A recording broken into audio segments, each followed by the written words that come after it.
Bom dia, meus irmãos, a graça e a paz do Senhor Jesus. Vamos dar início à nossa aula número 44 de Doutrinas Básicas. Nós continuamos em Eclesiologia, certo? E hoje é 24 de março, só para ficar registrado. Então, sem mais delongas, sem perdermos tempo, vamos orar, pedir ao Senhor a sua bênção. Quando estamos em uma faculdade, em uma escola, etc., já precisamos da bênção do Senhor, mas quanto mais quando estudamos a sua palavra, correto? Então vamos orar. Deus querido, muito obrigado por estarmos aqui hoje reunidos como tua igreja para ouvir a tua palavra. Pedimos que teu Espírito venha abrir nossas mentes, nossos corações, para podermos atentar àquilo que vamos aprender e ver o quanto isso é prático e verdadeiro, necessário nas nossas vidas. Abençoa, Deus, demais irmãos e tantas igrejas que agora também se reúnem na Escola Bíblica Dominical para aprender da Tua Palavra, que eles sejam alvo da mesma bênção que agora oramos. Oramos assim em nome de Jesus. Amém. Como sempre, irmãos, a nossa definição de eclesiologia, estudo sobre a Igreja de Cristo, sua natureza, formas, significado, governo e planos de Deus para ela. E a frase de Wayne Grudem: a igreja é a comunidade de todos os cristãos de todos os tempos. Na semana passada, nós interrompemos o nosso estudo no assunto de disciplina na igreja. E caso você tenha perdido aquela aula, eu recomendo que você volte, assista a aula 43, porque esse é um tema extremamente importante e às vezes, infelizmente, polêmico em algumas igrejas, visto o cenário de falsa tolerância que nós vivemos nos dias de hoje. Por que eu digo falsa tolerância? Tolerância com o erro, tolerância com o que é errado, não é verdadeira tolerância. A palavra de Deus, ela não funciona assim. O erro, o pecado, ele é confrontado, visando sempre, e aí eu queria passar essa imagem para a gente relembrar, visando sempre, irmãos, o que está escrito lá em cima, a restauração imediata da comunhão. Então, só para relembrar, porque isso aí foi semana passada, nós temos as etapas da disciplina, da confrontação, que é no 1 a 1, certo? Depois, com 2 testemunhas, finalmente levando para a igreja. Por que passa de uma etapa para outra, irmãos? Porque não houve arrependimento. Houve a confrontação e ali você tem uma pessoa endurecida, uma pessoa impenitente, certo? E aí, da terceira etapa, o alvo sempre repare que, né, cada etapa tem ali a seta para o arrependimento. Esse é o alvo, para que haja uma restauração. Porém, se não houver, aí a parte da seta para baixo, você tem ali um dragãozinho, não é por causa de Game of Thrones, não, certo? E nem por causa das Crônicas de Nárnia, terceiro filme, é simbolizando Satanás. Por quê? Porque Paulo literalmente diz em 1 Coríntios capítulo 5, que tal pessoa impenitente seja entregue a Satanás. A ideia é sair debaixo da proteção da igreja. Para quê, irmãos? Para que ela seja apenas punida? De novo, não. Olha lá, o objetivo de novo é levar ao arrependimento. É claro que se não houver, aí há outras consequências que podem vir sobre a vida da pessoa, consequências essas que são pela mão do Senhor e não pela mão do homem. Ok? Não é a igreja que vai atrás para punir de alguma maneira ou enfim, né? Não, deixamos com o Senhor para que o Senhor lide com o seu filho ali naquela situação, ok? Relembrado isso, irmãos, vamos para nosso segmento do estudo. Os objetivos da disciplina eclesiástica são os seguintes. Nosso primeiro objetivo, cumprir as ordens de Deus acerca do modo como sua igreja deve lidar com a rebeldia. Então a gente precisa sempre lembrar, irmãos, o óbvio, que a igreja, ela não é nossa, não é dos homens. Nós somos parte da igreja. A igreja não é de um pastor ou de um grupo de pastores e presbíteros. O dono da igreja continua sendo o mesmo. E é ele que determina como uma igreja deve funcionar. E, aliás, esta é uma das enormes brigas que existem hoje, porque o pessoal quer ser criativo, né? Aí cria umas igrejas esquisitas, com costumes e até eventos e programações que não tem nada a ver com a palavra de Deus. A gente não foi chamado para ser criativo. A gente foi chamado para ser até monótono, nesse sentido. O contrário de criativo. Não estou dizendo, irmãos, que criatividade no sentido de coisas bonitas, não. no sentido de que existe uma norma para como a igreja deve funcionar. E entre essas normas, você não pode simplesmente colocar disciplina do lado de fora. Eu lembrei semana passada daquela frasezinha interessante que passa nas redes sociais: a igreja tem que ser mais hospital e menos tribunal. Não, a igreja tem que ser hospital para quem está necessitando de consolo, restauração, né, está quebrantado, mas ela é tribunal. Não tem como fugir, irmãos. O problema é que essa geração de hoje, né, essa geração floco de neve, tudo que você fala com alguma mais firmeza, ou não é essa geração que foi ensinada pela Xuxa que você não deve dar palmada no seu filho? É brincadeira uma coisa dessa? A grande educadora, eu sei que, irmão, já faz alguns anos isso, mas ela foi ao Planalto ao Congresso, fazer campanha contra isso. E muita gente aplaudiu, aí a gente via as pessoas, eu nunca apanhei. Nota-se. Porque, irmãos, é tão interessante sobre disciplina, eu não mudei de assunto. Alguns dias atrás, ou meses atrás, eu descobri, eu realmente não sabia, e logo que eu gosto tanto de bicho, você não pode tirar um cachorro da sua mãe, logo assim, dias depois que ela dá à luz. Cachorro. Eu não sabia. Para mim, cachorro, né? Tanto faz como tanto fez. Quanto melhor você pegar pequenininho, melhor. Não. Na faixa de 2, depende da raça, 4 meses. Por quê? A cadela e o pai põem limites ao filhotinho. Então, quando você tem um cachorro que foi tirado muito cedo, a probabilidade de que ele vai não vai respeitar você como dono dele é grande. Eu falei, gente, você aprende uma coisa nova a cada dia. Gente, disciplina é isso. Se funciona com bicho, como é que não tem que ser aplicada com gente? Agora vamos para nós, criança sem limite, o famoso reizinho, né? Quebra tudo em casa, faz o que quiser, nunca recebe o não. A Bíblia fala de um rei, agora eu confesso que eu não sei se era o próprio Davi que fez isso, que tinha um filho rebelde, era filho de Davi. Irmão, você lembra? Era filho de Davi, né? Seu pai não lhe contradizia, não era filho de Davi? É isso? Agora faltou memória, mas acho que é. O testemunho sobre esse rapaz é que seu pai nunca o contradizia. Passava a mão. Isso há 3.000 igual anos atrás. Ele já estava falhando na educação. Resultado, filho do rei, tem tudo bom do melhor, né? Jet ski no Mar da Galileia, né? Mercedes para sair da cidade de Davi, tem tudo melhor. E o pai não dizia não, tudo que ele queria fazer, o pai, né? Davi teve umas pisadas na bola feia com criação de filhos que a gente pode ver na história. Disciplina não é algo estranho à igreja do Senhor. Esse é o ponto.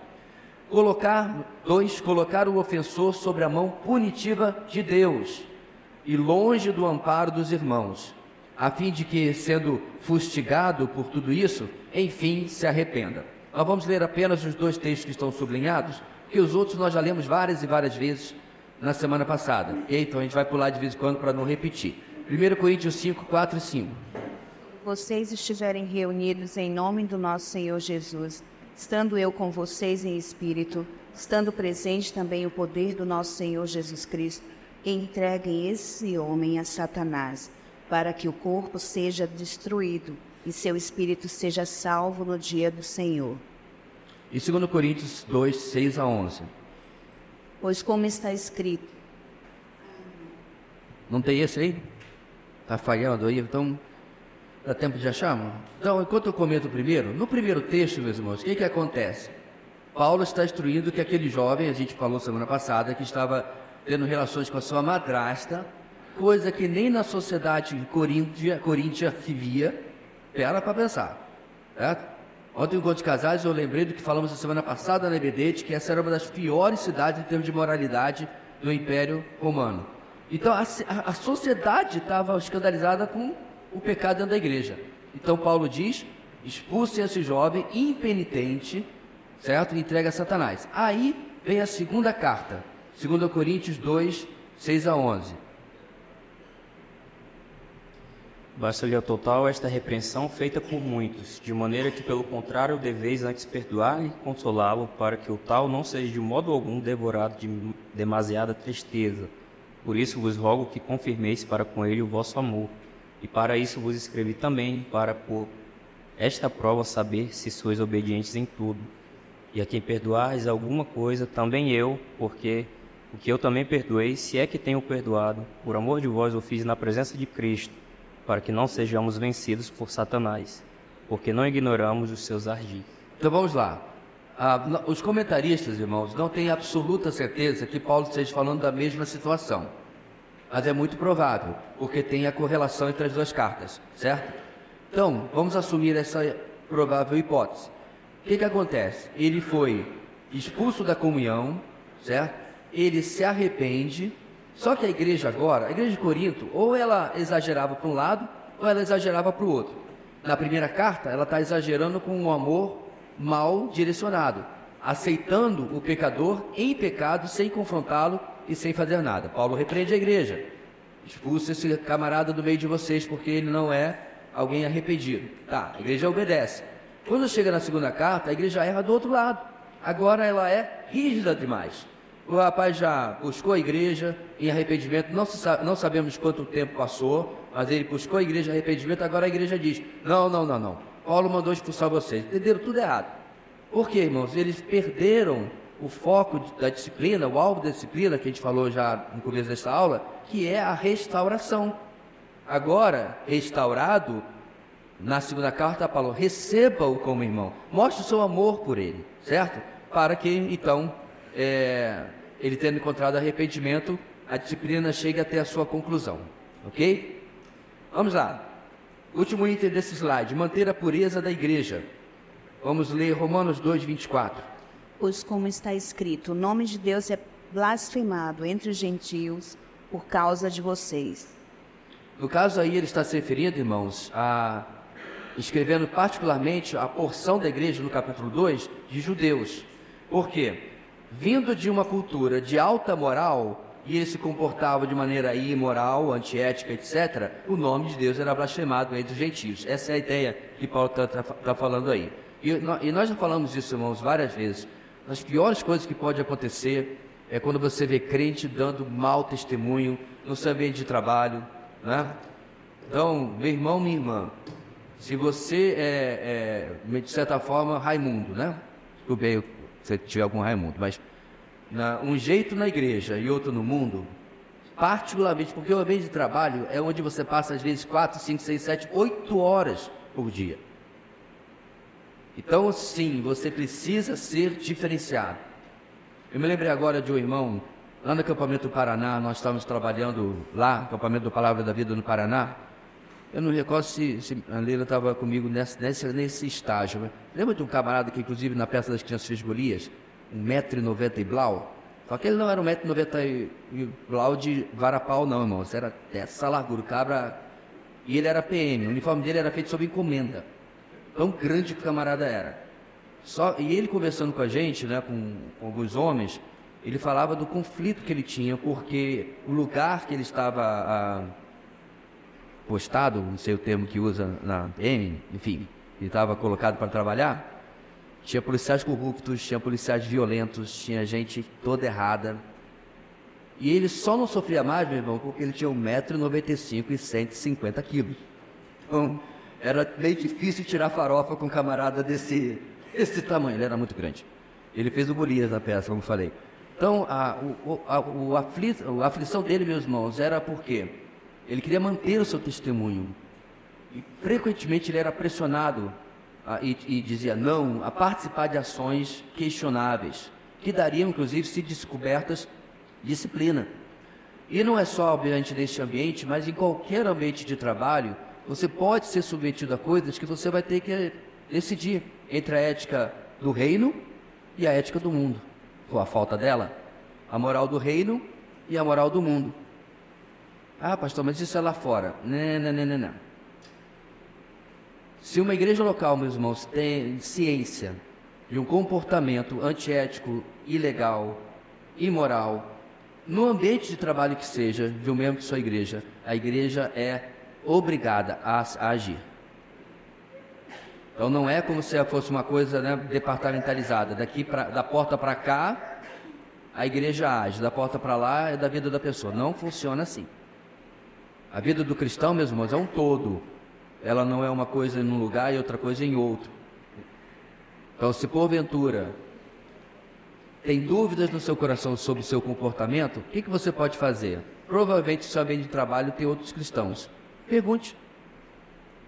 Pergunte para eles se eles veem em você algum comportamento que é estranho, use essa palavra, é esquisito, e merecia talvez ser examinado de maneira mais próxima.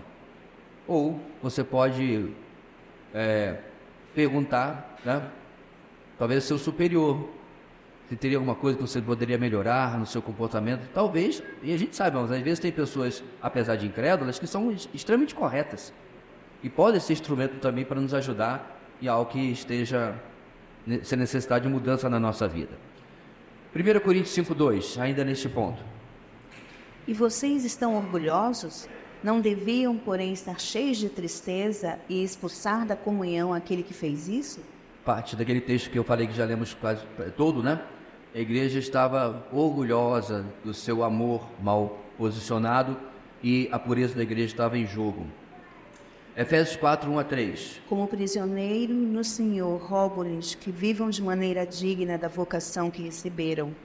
Sejam completamente humildes e dóceis, e sejam pacientes, suportando uns aos outros com amor.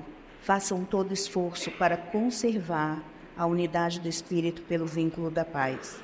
A igreja, meus irmãos, precisa colocar-se na balança entre a vocação que fomos chamados, a vocação para a salvação e a forma como está vivendo. Eu estou vivendo de maneira digna do Evangelho. Estou vivendo de maneira digna. Nós já temos falado de inúmeras situações, como nós devemos ter vidas que buscam a excelência, aonde quer que estejamos. Não é porque estamos fora do ambiente eclesiástico, fora do ambiente espiritual, que o padrão é outro, certo? O mesmo grau de dedicação que temos, por exemplo, ou devemos ter na obra do Senhor, nós devemos ter também em qualquer outra obra, porque tudo que nós fazemos, no final das contas, é para o Senhor. Paulo, inclusive, fala até para os servos, os escravos da época do Império Romano. Se você estiver nessa situação, sirva ao seu senhor humano como se servisse ao Senhor. Olha só. Ou seja, nossa motivação, meus irmãos, não é agradar o homem, mas agradar o Senhor através do nosso trabalho. Ok? E para terminar, olha o que Jesus faz em Apocalipse capítulo 2, 14-16. No entanto, tenho contra vocês algumas coisas.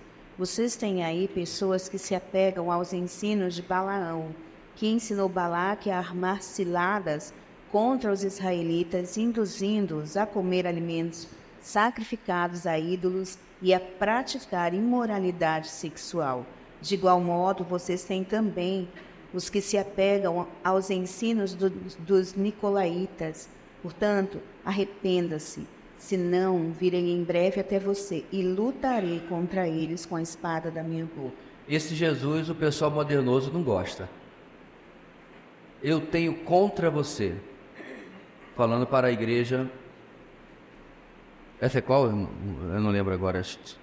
Capítulo 2. Pérgamo. Pronto. Que Jesus é esse? Que violência, Senhor. Vai devagar. Por quê? Porque pecado dentro da igreja é coisa séria. E Jesus repreende a igreja. Moço, que coisa terrível deve ser. Já pensou se a gente literalmente recebesse uma carta do Senhor? Eu tenho contra você, comunidade Batista Videira. Eu começava a chorar naquele momento, acho que terminava 3 semanas depois. Porque isso é terrível. Isso não significa perfeição, irmão. Significa apenas que a gente não tolera, primeiro, o pecado na minha vida. Isso me corrói, isso me consome, isso me leva aos meus joelhos. E, por consequente, o pecado que fosse comunitário, que fosse conhecido como era este e era tolerado. Então, esses são os primeiros objetivos da disciplina eclesiástica. Alguma consideração, irmãos? Alguma pergunta? Irmão Adson ali. Pega aqui o microfone, por favor, para não deixar de gravar. Diga lá. Queria só perguntar, como fala, quando a igreja ela tolera, né, vamos dizer, o pecado rebelde, como 1 Coríntios 5:6 fala que a igreja fica maculada, né? Em relação a isso. Mas o que acontece quando a pessoa é disciplinada na igreja, ela é expulsa, né, por causa da sua rebeldia, mas ela vai para outra igreja como se nada tivesse acontecido, né? Como é que fica aquela outra igreja sem saber, né, o antecedente, vamos dizer, daquela pessoa? Como é que fica essa nova comunidade? Isso não acontecia no primeiro século porque só tinha uma igreja por cidade, né?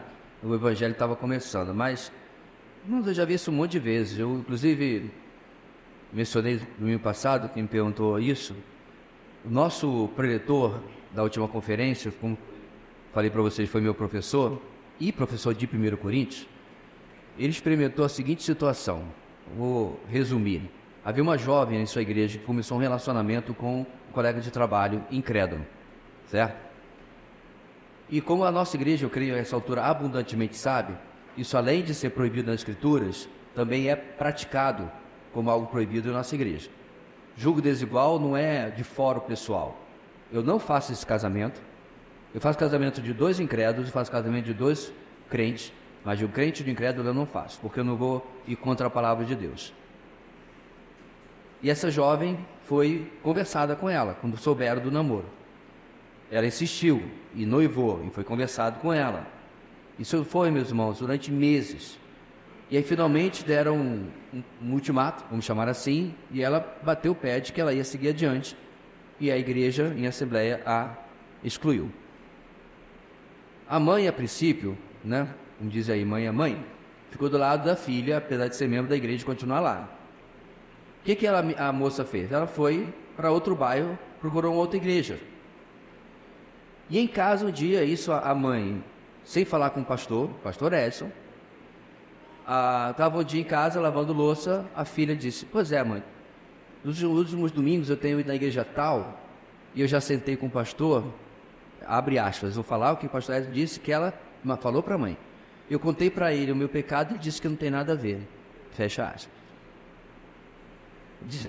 O pastor disse que a mãe depois contou para ele que ela estava lavando a louça, ela largou a louça, enxagou as mãos, secou, pegou a bolsa e disse, eu tenho que sair. Foi na casa do pastor, naquele segundo, pediu perdão ao pastor Edson, porque ele estava amargurada contra ele, porque tinha disciplinado a sua filha. Passa o tempo, o relacionamento azeda, Deus vai tratando essa moça. Tempos depois, ela entra na igreja no meio do culto. Ixi, é fé. O pastor interrompe o culto, porque sabia porque ela estava ali que ela tinha conversado. Ela veio pedir perdão à igreja, deu a palavra a ela. Foi um dia de choro, de festa, de alegria. Porque, meus irmãos, ninguém está praticando coisa que seja da cabecinha do Joverci, ou do Edson, ou de qualquer outro teólogo de algum tempo. É Bíblia. Funciona.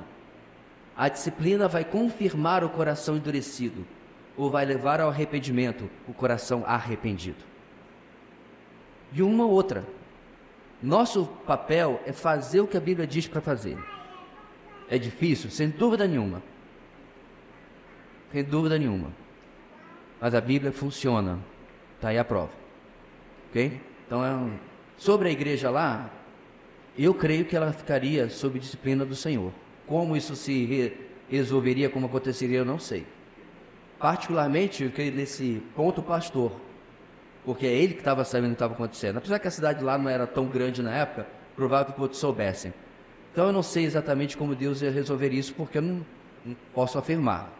Mas acho difícil que Deus ia deixar passar simplesmente uma igreja que tolerasse, né, algo que foi tratado como pecado, não é uma igreja co-irmã, e simplesmente fazer vistas grossas daquilo que está acontecendo. Oi? Quando o pastor não sabe? Não, mas ele já falou isso aqui. Ignorância não pode ser... Nós não somos Israel, a gente falou semana passada. Israel não sabia o que Acã havia feito, e ainda assim Israel foi disciplinado, certo? Eu tenho como saber o que o Genésio está fazendo aqui de pecado? Não. Né? Está aqui o irmão... Não, Genésio é Sinfrônio, esqueci o nome dele. Está aqui o Sinfrônio, né? Ele está desviando dinheiro da empresa dele, ele está traindo a mulher, ele está fazendo um monte de coisa errada, né? Mudou para torcer por baixo da gama, está tudo errado. E como eu vou saber? Foi pesado, né? Desculpe, irmãos. Desculpe os irmãos corruptos. Ok, dos irmãos vascaínos. Entendeu? Não tem, irmãos, você ser disciplinado por uma coisa que você não participou. Tá? Porque igreja não é Israel. A situação como Deus tratava naquela aliança era completamente diferente. Então é bom a gente sempre salientar isso. Agora, no momento em que se torna conhecido, aí você se torna responsável. A gente tratou isso lá na segunda, terceira aula atrás. Por quê? Ah, pastor, mas eu que tenho que fazer alguma coisa, vim trazer aqui esse problema para o senhor resolver. Não. Volte nos calcanhares e vai lá seguir Mateus 18 e confrontar o irmão. Não tem para onde correr. Né? A não ser que você queira ir contra a palavra de Deus. Alguma outra pergunta, irmãos? Gilberto ali, passa o mic para lá para a gente poder gravar. Bom dia, pastor. Só continuando a pergunta do irmão, o senhor costuma receber cartas de recomendação se a pessoa diz que é crente e vem de uma outra igreja para saber como, por o motivo pelo qual ela saiu ou como ela é vista pela igreja? Quase sempre, quase sempre. Não carta de recomendação, mas pelo menos um contato. E eu já fiz esse contato até com pastores de igrejas que a gente não tem nem proximidade, como por exemplo a igreja neopentecostal. Por quê? Porque se a pessoa foi problema lá, ela vai ser problema aqui. E já teve 1 ou 2 casos, em 21 anos, que eu falei assim, olha, você precisa ir lá e resolver o que você deixou pendente. Vai lá resolver, aí depois você volta. Tá? A porta está aberta, não tem problema nenhum. Agora, eu me refiro à membresia, né? Frequentar a igreja, quero deixar isso bem claro, irmãos. É que nem aquela pergunta que uma vez me fizeram. Ah, o homossexual vai poder frequentar a sua igreja? Fica à vontade. Ser parte da membresia, parte do corpo, parte das atividades, aí é outra história. Inclusive nós tivemos, irmãos, é que vocês não conheceram. Ele ficou conosco durante um bom tempo, até a sua morte, porque ele era soro positivo. Nenhum problema. Congregou conosco meses. Acho que Marcela lembra disso ainda, né? Era paciente da Gil, né? Paciente da Gil, que também não está mais no estado hoje, já foi embora. Todos são amados, todos são recebidos. Porém, todos serão confrontados para abandonar o seu pecado, qualquer que seja, para fazer parte da comunhão. Qualquer que seja, não é só isso. Então, na época dos gafanhotos, lembra? Neudo. Teve um político que frequentou nossa igreja algumas semanas. E alguém perguntou, e aí, pastor? Está no escândalo dos gafanhotos. Para quem não sabe, gafanhoto era rachadinha. O nome que deram era rachadinha da época. Você era contratado por 20 mil, ficava com 5 e o deputado com 15. Então ele teve aqui na Assembleia. Isso vai uns 15 anos, né? Sei lá. Bem, ele ficou aqui, participando do tempo, ou lá, sei lá, nem lembro mais. Aí o ponto é que me perguntaram, e aí, como é que a gente age disso? Mesma coisa. E eu não... Estamos aqui hoje, na presença de Sua Excelência, visitante, José, Manuel, Maria, fulano, como qualquer outro. Porque aqui só tem um político que tem destaque, o Rei dos Reis. Só ele, tá? Então, não ficou, não sei porquê, mas se ficasse, eu ia perguntar, como é que foi aquela situação lá? Tá zeradinho? Tá respondendo processo? Responder processo, né? Mas o problema é saber se a pessoa está arrependida e reconhece o seu erro, caso ela fosse pedir membresia. Membresia é uma coisa séria, irmãos, que a gente inclusive já tratou aqui nessa aula também. Ok? Segura sua pergunta, vamos para o próximo slide. Mais objetivos de disciplina na igreja. Gerar temor nos demais irmãos, impedindo que o pecado se espalhe, atingindo outros. Hebreus 12, 14 e 15. Esforcem-se para viver em paz com todos e para serem santos. Sem santidade ninguém verá o Senhor. Cuidem que ninguém se exclua da graça de Deus, que nenhuma raiz de amargura brote e cause perturbação, contaminando muitos. Nesse caso em particular era problema de relacionamento, e o autor de Hebreus adverte a igreja que isso é contagioso. Geralmente, irmãos, por causa da fofoca, é óbvio. Então, né, o Cifrônio está com problema com o irmão, não resolve, não senta para conversar, não trata o problema como deveria entre dois irmãos em Cristo. E aí, não contente com isso, certo? Ele vai, chama o Vitor e coloca a sementinha do mal ali no coração, na mente do Vitor, que se não estiver vigiando, não for um crente maduro, e pior, o Cifrônio é o melhor amigo dele. complicado às vezes, né? Encontra o melhor amigo. Aí ele está contaminado, ou pode estar contaminado. A raiz de amargura vai se espalhando, né? E vai acabando contaminando muita gente. Irmãos, eu vi exatamente isso acontecendo na igreja onde eu vim. Um dos piores problemas que nós tínhamos na igreja minha de origem era a fofoca. A mania que o pessoal tinha de comentar com a pessoa errada, em vez de comentar com a pessoa certa o problema. Se meu problema é com Petrônio, só existe uma pessoa com a qual eu devo falar: Petrônio. Nem com o Reginaldo, nem com o Diego, não, Petrônio. E se o problema, ao meu ver, é pecado da parte do Petrônio, Mateus 18 já me disse o que eu tenho que fazer agora. Conversei, ele falou, não me aceitou, me jogou fora, tal. Falei, não, então a gente tem que resolver isso de outra maneira. Aí eu chamo um irmão, ou dois, para que a gente possa ir lá. Só que eu não quero. Às vezes, irmãos, eu faço até a primeira parte, né? Eu fiz o que eu podia, todo cheio de mim. Fui lá e conversei, o irmão orgulhoso, peito erguido, nariz empinado, o irmão orgulhoso não me aceitou. Viu, Vitor? Como é que são as coisas? Aí, inocentemente, a gente vai falando. Um dos maiores enganos de Satanás, meus irmãos, é que a gente faça isso realmente inocentemente. Não é. É de caso pensado, porque eu estou agora duplamente chateado com o irmão e quero, de toda maneira, denegrir a imagem dele, né? Diminuí-lo aos olhos de alguém, em vez de fazer aquilo que a palavra de Deus fala que eu devo fazer. 1 Timóteo 5:20.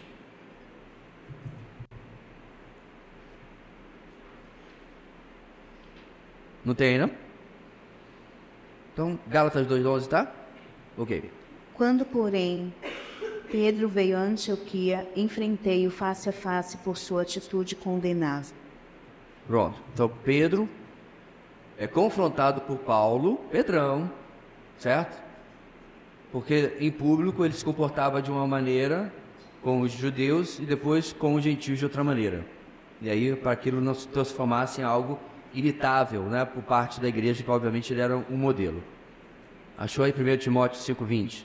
Os que pecarem deverão ser repreendidos em público para que os demais também temam. Ele está se referindo aí nesse contexto aos líderes, presbíteros da igreja, depois de todas as providências e testemunhos que a gente já viu nos slides lá para trás, nas aulas passadas. Atos 5:11. E grande temor apoderou-se de toda a igreja e de todos os que ouviram falar desses acontecimentos. A igreja, meus irmãos, do primeiro século, ela experimentou, particularmente em Atos, vamos lá, ela experimentou coisas que, se Deus fizesse hoje, nossa membresia de repente ia ficar, né, toda hora ia ter um velóriozinho. Lembra de Ananias e Safira? E aí? Se Deus fizesse dessa maneira, toda vez que houvesse uma mentira, uma hipocrisia, né? Tem gente pensando assim, eu já estava lá no Nossa Senhora da Conceição. Esse é o nome do cemitério mesmo? É, eu já estava lá. Ou no Campo da Saudade, sei lá. Deus fazia isso por quê, meus irmãos? Ele queria mostrar, tá, que apesar da graça, ok, é verdade, estamos debaixo da graça, não estamos debaixo da lei. A igreja era composta 99% de judeus. Então, para ele, sair do peso da lei era fantástico. Mas peraí, não virou a casa da mãe Joana. A sua vida de santidade, a sua vida correta, ainda é esperada, apesar da graça. O que contradiz essa hipergraça, que é a heresia da moda agora, né? Você está salvo, pode fazer o que você quiser e tal. Virou uma bagunça na cabeça de algumas pessoas. E aí, Deus faz isso e a população começa, né, a admirar a igreja, a querer manter distância. Esse negócio aí é sério. Rapaz, eu mentia na sinagoga um montão e eu nunca morri. O camarada mentiu lá e puf, ele e a esposa dele. Isso se espalhou. E a população tinha temor, certo? Daquilo que Deus estava fazendo através da igreja. E, irmãos, seguindo adiante. Evitar o juízo que Deus traz sobre a igreja que tolera o mal em seu meio. Então, a gente já leu o 14:16, né? Agora há pouco, vamos ler o 20-23. No entanto, contra você tenho isto: você tolera Jezabel, aquela mulher que se diz profetiza. Com os seus ensinos, ela induz aos meus servos a imoralidade sexual, e a comerem alimentos sacrificados aos ídolos. Dei-lhe tempo para que se arrependesse da sua imoralidade sexual, mas ela não quer se arrepender. Havia, meus irmãos, em 2 igrejas, gente ensinando falsamente, falsos profetas, né, e profetisas, e a questão principal era a libertinagem sexual. Irmãos, isso aí era algo terrível no primeiro século. Corinto não estava sozinha, né?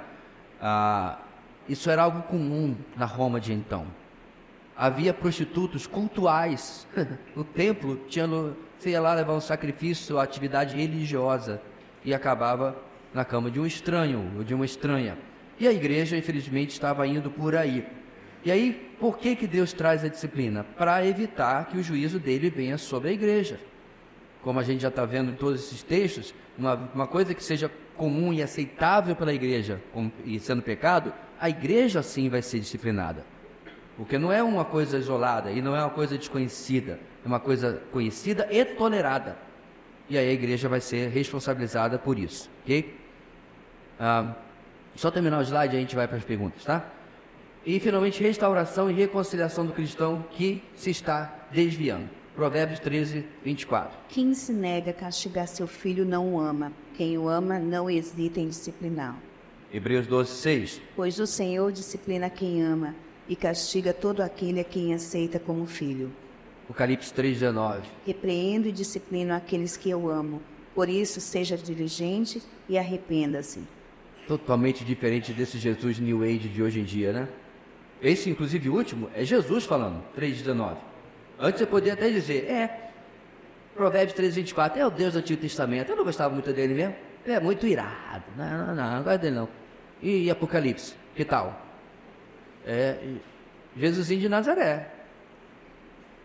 Aquele que João deitou no ombro dele. Aquele que diz, eu vou chamar vocês agora de amigos. Isso é mesmo, uma coisa não cancela a outra. Terrível, meus irmãos, é quando pais acham que para ser amigos dos seus filhos tem que reter a vara. Contradizendo, inclusive, o que acabamos de ler em Provérbios. Para terminar, Gálatas 6:1.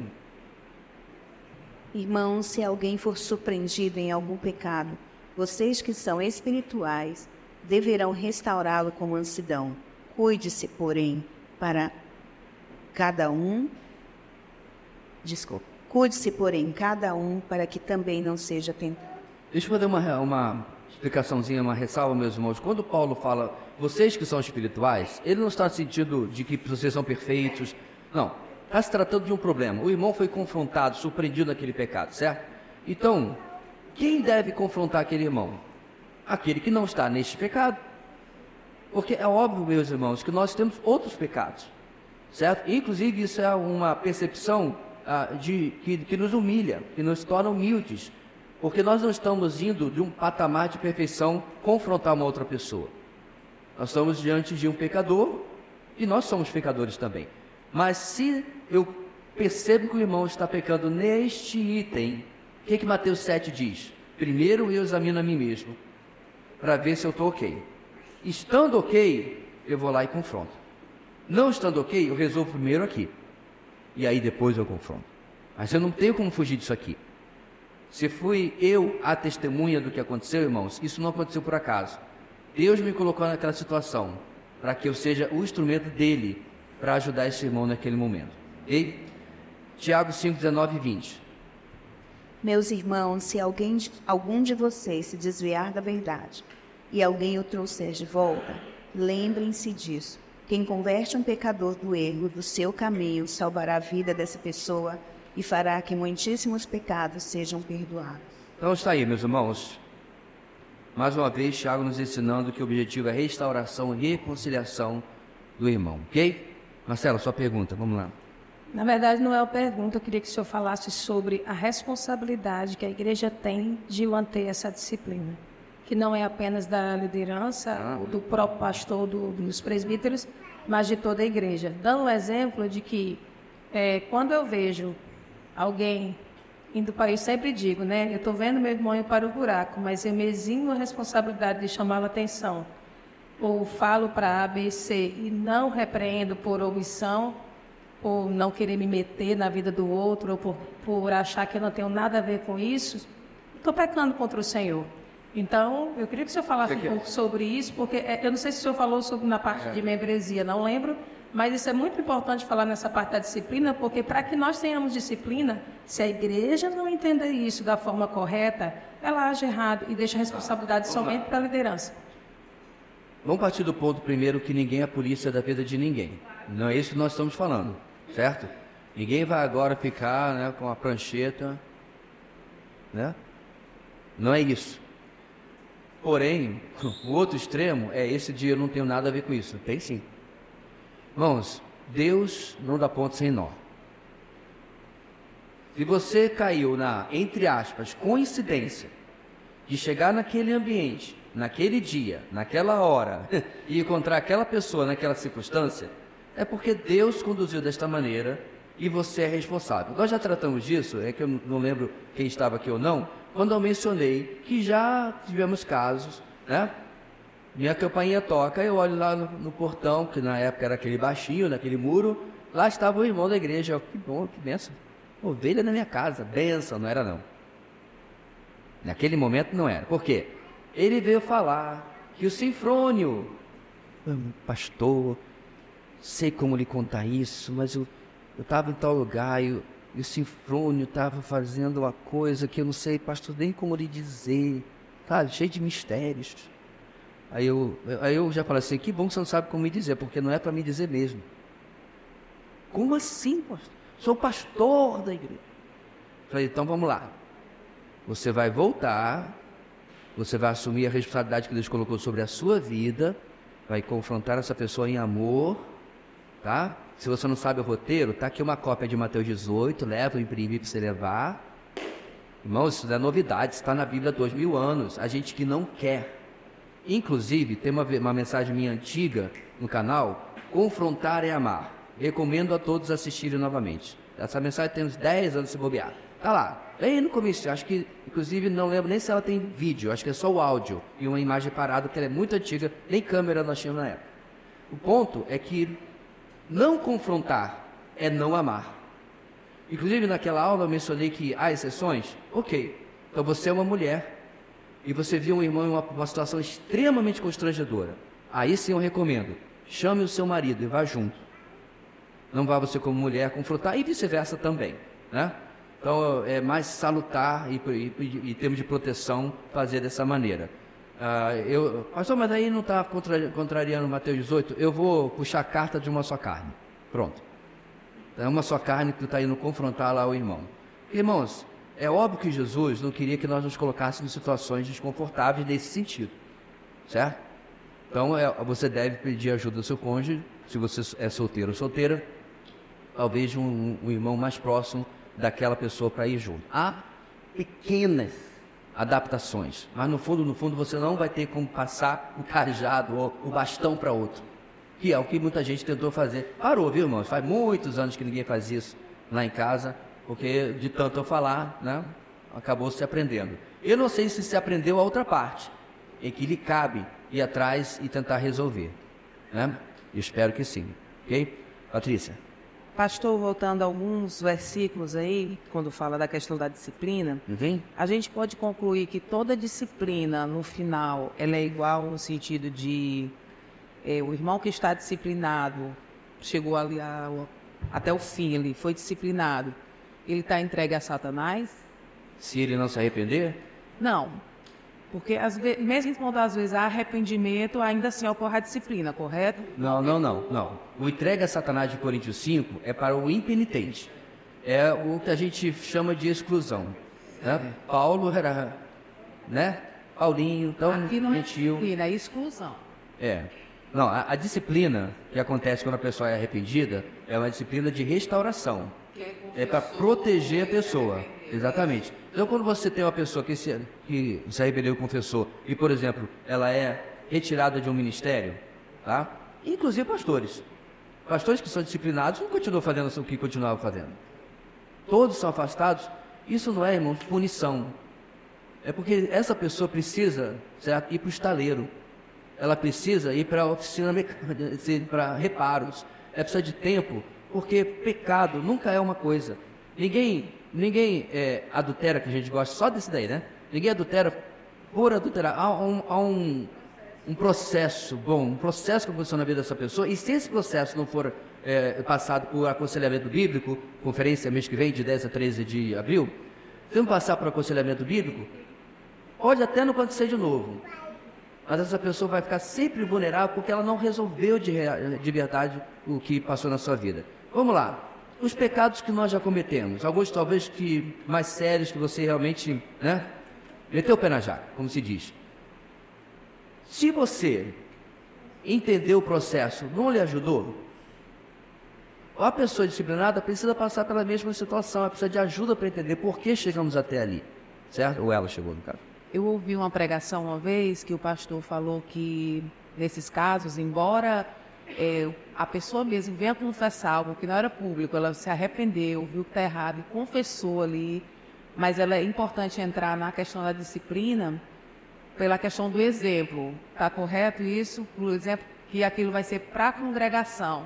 Mas às vezes, como a gente também já tratou aqui, a disciplina não é pública, então aí a tese não funciona, né? Aí, nesse caso, a pessoa está em disciplina, vai levantar, né? Por que ele estava ali no louvor e agora não está mais, está afastado? Bem, já aconteceu na nossa igreja, e eu não sei se isso causou estranheza. Na época, ou pelo menos em um caso, que eu me lembro, uma pessoa veio me perguntar. Aí disse, olha, esse irmão está sendo acompanhado, uma situação na sua vida, pela liderança, e é uma situação privada, tem uma necessidade de tornar pública. Muito obrigado, pastor, acabou. Então, uma igreja madura entende aquilo que a gente já explicou. Não há necessidade de transformar em algo público algo que não é. Não há nada que se ganhe disso, em absoluto. Agora, quando a coisa a gente também explicou isso aqui na aula, isso é tratado publicamente e todos sabem daquilo que está acontecendo, tanto do começo como no final da disciplina. Ok? Petrônio? Não, está só segurando o microfone. Adson ali.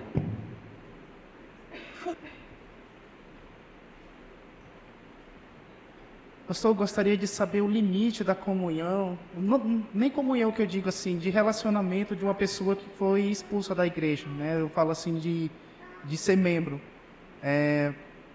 Foi disciplinada, foi expulsa pela sua rebeldia, mas muitas vezes assim, continua às vezes tendo um relacionamento com, às vezes até parte da igreja, como assim, como por exemplo, que eu posso dar, como amigo. Como se nada tivesse acontecido. Jogar bola. Pois é.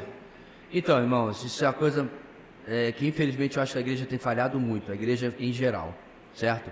O camarada é excluído, mas fora daqui é como se absolutamente nada tivesse acontecido. Eu já vi inclusive pessoas em disciplina, certo? Participando o vôlei com os irmãos da igreja, ou é o piquenique, sei lá o quê. Eu não entendo o que é isso que a Bíblia diz. Se ele foi excluído da comunhão da igreja, a comunhão da igreja não acontece só aqui. Ele precisa compreender que ele está no momento de tratamento e que a disciplina precisa vir sobre a vida dele para arrependimento.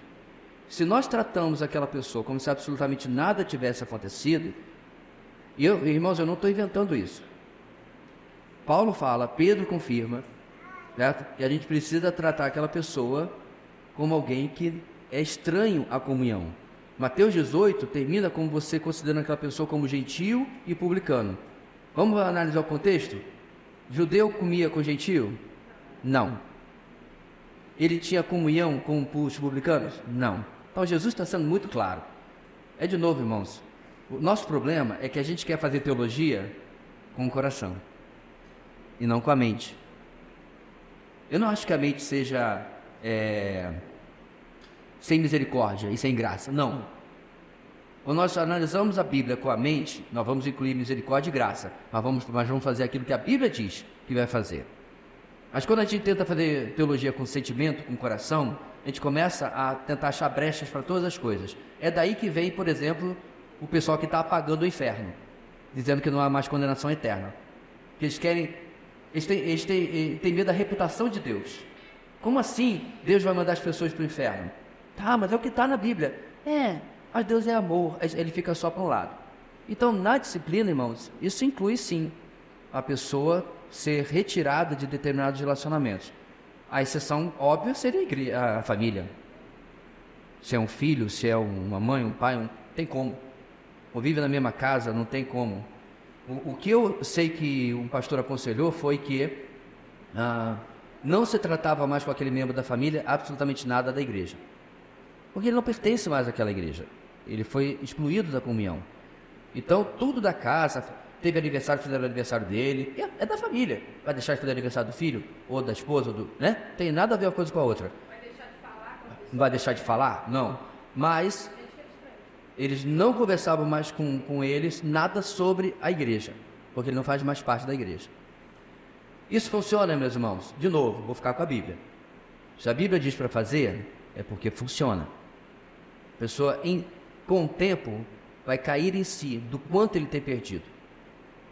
Porque, meus irmãos, posso dizer para vocês afirmadamente, o meu maior e mais estável ciclo social em 2 décadas chama-se Comunidade Batista Videira. Tem família, obviamente, mas eu não tenho amigos fora daqui. Muito poucos. Tenho conhecidos, tenho colegas de trabalho, gente que eu conheço, mas quem eu me relaciono 315 vezes por semana, online, presencialmente, são vocês. Eu sendo excluído dessa comunhão, é um buraco, é um vácuo que abre na minha vida, que Deus vai usar para me levar ao arrependimento. Então Deus, de novo, não dá ponto sem nó. Vamos para o 1º século. Você perdeu já a sociedade judaica, né? Se você era judeu, perdeu o acesso à sinagoga porque se converteu, né? Cristão, ótimo. Passado 1 ano, 2, você pecou, não se arrependeu, endureceu o coração e foi disciplinado dessa maneira. Esse camarada está onde agora? No limbo. Ele não tem mais a sua antiga família social e agora perdeu a atual por causa do seu pecado. Então Deus, meus irmãos, pode parecer a alguns duro demais, né, exagerado demais, mas o que Ele quer é que esse indivíduo repense as suas atitudes, se arrependa e volte, né, para a comunhão. Ok? Vamos adiantar o nosso intervalo, né? Mas vamos lá. Vamos lá para o nosso intervalo, depois a gente volta? Muito bem, meus irmãos. Para encerrar a disciplina na igreja, vamos falar de como deve ser exercida a disciplina na igreja, relembrando principalmente Mateus capítulo 18, ok? Aleluia! Bate palma aí, meu irmão. Vai incentivar o pessoal a vir. Vamos lá. Como deve ser exercida a disciplina na igreja? Então, essa é uma tabela, não tem no seu material. Vamos começar, meus irmãos, antes de ler o lado de cá, com a leitura de Mateus 18, 15 a 17. Mateus 18, 15 a 17. É reler, né, irmãos? Aquilo que já aprendemos antes. Se o seu irmão pecar contra você, vá e a sós com ele, mostre-lhe o erro. Se ele o ouvir, você ganhou seu irmão. Mas se ele não o ouvir, leve consigo mais um ou 2 outros, de modo que qualquer acusação seja confirmada pelo depoimento de 2 ou 3 testemunhas. Se ele se recusar a ouvi-los, conte à igreja. E se ele se recusar a ouvir também a igreja, trate-o como um pagão ou publicano. Então, um princípio inicial, meus irmãos, está ali na parte branca em cima. O conhecimento do pecado deve ser preservado dentro do menor grupo possível. Então, você vai ampliando esse grupo à medida que a pessoa, como o texto diz, vai se mostrando impenitente à confrontação, ok? Mas você começa no 1 a 1. Esse é o ponto de partida sempre. Com, obviamente, aquela consideração que eu fiz antes, se for algo que seja constrangedor para uma irmã conversar com outro irmão e vice-versa, você pode e deve ir na companhia do seu cônjuge. Fora isso, o menor grupo possível. No mesmo texto, irmãos, o nosso segundo princípio, agora já no quadradinho vermelho embaixo, medidas disciplinares devem ser cada vez mais severas até que haja uma solução, certo? O que isso quer dizer? Então, se é um pecado contumaz, que vem se repetindo e que a pessoa vem sendo confrontada, vem sendo tratada, então, inicialmente há uma conversa, depois pode haver uma conversa mais séria, dizendo assim, agora a gente pede que o irmão entenda, o irmão vai ser acompanhado, eu estou aqui tentando lembrar de algum caso, mas não quero ser tão específico assim. Não resolveu, mais um passo, é afastado do ministério, entendeu? Então você vai transformando a coisa mais séria, até finalmente a exclusão, porque começa-se, meus irmãos, uma certa brincadeira, um desrespeito com a igreja, uma vez que a pessoa foi confrontada, foi disciplinada, mas ela simplesmente volta à mesma situação, né, de meses e meses ou alguma coisa parecida assim, ok? Agora 1 Timóteo 5, 19 e 21, novamente, só para a gente relembrar. Não aceite acusação contra um presbítero, se não for apoiado por 2 ou 3 testemunhas. Os que pecarem deverão ser repreendidos em público, para que os demais também temam. Eu o exorto solenemente diante de Deus, de Cristo Jesus e dos anjos eleitos, a que procure observar essas instruções sem parcialidade e não faça nada por favoritismo. Eu vou mostrar aos irmãos como isso aqui é necessário. Alguns anos atrás, uma igreja na região do Nordeste, durante uma ausência para um congresso, alguma coisa do pastor, uma viagem, o vice-líder da igreja, né, o vice-presidente da igreja, a igreja trabalha com esse tipo de estrutura mais tradicional, e diga-se passagem não bíblica, mas vamos lá, reuniu a igreja e disse que o pastor estava se comportando de uma maneira autoritária e tratava, inclusive o tema era disciplina, as pessoas de uma maneira autoritária, porque isso aqui falou todo tipo de acusação. Ele não trouxe nenhuma das pessoas que ele alegou que tinham sido disciplinadas de maneira autoritária, não mostrou absolutamente nenhuma gravação ou prova, alguma coisa assim, certo? E a igreja decidiu então que ele não deveria mais ser pastor da igreja. Quando ele voltou do congresso, ele já estava demitido. Aparentemente a igreja nunca leu 1 Timóteo 5, 19 e 21. Para começar a conversa, todo mundo tem direito, no mínimo, de poder se defender, né, de uma acusação como essa. Mas nada disso foi feito e, como resultado, a igreja perdeu, ao meu ver, porque eu conheço a pessoa, uma pessoa dedicada, sincera, um obreiro sério, né? E Deus é interessante, né? Vocês não querem não tem problema. Colocou numa outra igreja e ele está lá 6, 7, 8 anos, muito bem, obrigado.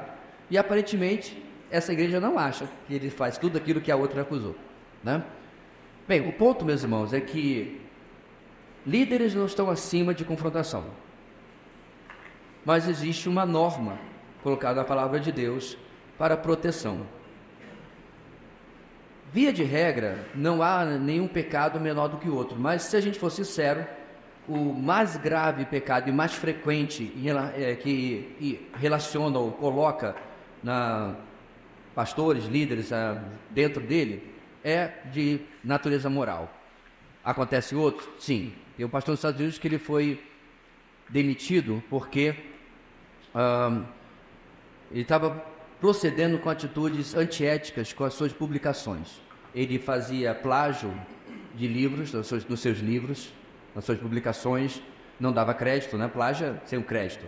Ele comprava cópias para poder aumentar o ranking, né, do livro e parecer, assim, coisas desnecessárias. Um cara, ministerialmente, aos olhos que ele está vendo, bem sucedido e tudo mais, talvez você até saiba de que eu estou falando, porque ele era bem conhecido, perdeu um ministério imenso e teve que começar tudo de novo.